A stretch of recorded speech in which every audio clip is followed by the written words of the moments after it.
India TV 9 news Maharashtra.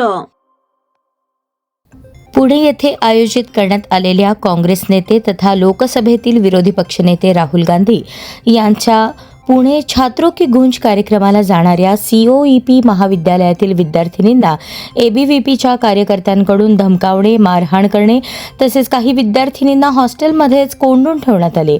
या प्रकारामुळे महाविद्यालय परिसरात तणावाचे वातावरण निर्माण झाले. या विद्यार्थिनींनी काल माध्यमांसमोर आपले प्रश्न आणि आपल्यावर झालेल्या अन्यायाची माहिती दिली होती. त्यानंतर आज त्यांच्यावर दबाव आणून माफी मागण्यास भाग पाडण्यात आले होते. या विद्यार्थिनींच्या मदतीसाठी गेलेल्या NSUIच्या विद्यार्थ्यांनाही पोलिसांच्या उपस्थितीत मारहाण करण्यात आली.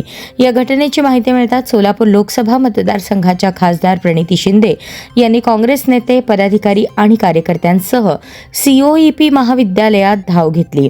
त्यांनी संबंधित विद्यार्थिनींची भेट घेऊन त्यांना धीर दिला आणि त्यांच्याशी संवाद साधत संपूर्ण घटनेची माहिती घेतली. यावेळी खासदार प्रणिती शिंदे यांनी पोलीस अधिकाऱ्यांशी चर्चा करून विद्यार्थिनींना धमकावणाऱ्या व मारहाण करणाऱ्या संबंधितांवर कठोर कारवाई करण्याची मागणी केली. वरिष्ठ पोलीस अधिकाऱ्यांनी या प्रकरणाची गांभीर्याने दखल घेऊन दोषींवर योग्य कारवाई करण्याचे आश्वासन दिल्यानंतर काँग्रेसचे नेते, पदाधिकारी आणि कार्यकर्त्यांनी महाविद्यालय परिसर सोडला. दरम्यान मारहाणीत काही कार्यकर्ते जखमी झाले असून त्यापैकी 2 कार्यकर्त्यांना अस्वस्थ वाटू लागल्याने उपचारासाठी रुग्णालयात दाखल करण्यात आले. उद्या होणाऱ्या छात्रों की गूंज या कार्यक्रमाला विद्यार्थ्यांचा मिळत असलेला उत्स्फूर्त प्रतिसाद पाहून भाजपच्या पायाखालची वाळू सरकली आहे. त्यामुळेच विद्यार्थ्यांमध्ये दहशत निर्माण करून त्यांचा आवाज दाबण्याचा प्रयत्न केला जात आहे. मात्र धमक्या आणि दहशतीच्या जोरावर विद्यार्थ्यांचा आवाज दाबता येणार नाही. उलट तो अधिक जोमाने आणि ताकदीने बुलंद होईल असा इशारा खासदार प्रणिती शिंदे यांनी दिला.